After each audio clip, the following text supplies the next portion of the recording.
નમસ્કાર દર્શક મિત્રો, હું છું પરમાર અનિશા. તમે જોઈ રહ્યા છો લોક સામના ન્યૂઝ. તો જોઈએ આજના સમાચાર સૂત્રાપાડાથી અમારા રિપોર્ટર રામસિંહ મોરી સાથે.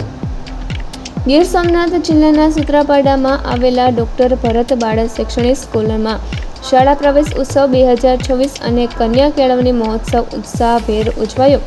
પૂર્વ કેબિનેટ મંત્રી જસાભાઈ બારટના અધ્યક્ષસ્થાને યોજાયેલા કાર્યક્રમમાં ધોરણ 9 અને 11માં પ્રવેશ મેળવનાર વિદ્યાર્થીઓનું કુમકુમ તિલક અને પાઠ્યપુસ્તકો અને પેન આપી સ્વાગત કરવામાં આવ્યું.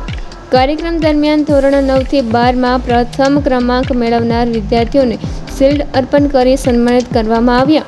પોતાના સંબોધનમાં જસાભાઈ બારટે શાળા પ્રવેશ ઉત્સવ અને કન્યા કેળવણી અભિયાનના મહત્વ પર પ્રકાશ પાડતા જણાવ્યું કે શિક્ષણના વ્યાપ અને ડ્રોપ આઉટ રેશિયો ઘટાડવામાં આ અભિયાનની મહત્વપૂર્ણ ભૂમિકા રહી છે.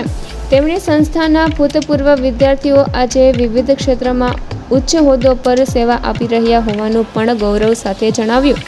કાર્યક્રમમાં તાલુકા વિકાસ અધિકારી, નગરપાલિકા પ્રમુખ, શહેર ભાજપ પ્રમુખ સહિત અનેક મહાનુભાવો, શિક્ષણવિદો, આગેવાનો અને શાળા પરિવાર ઉપસ્થિત રહ્યા.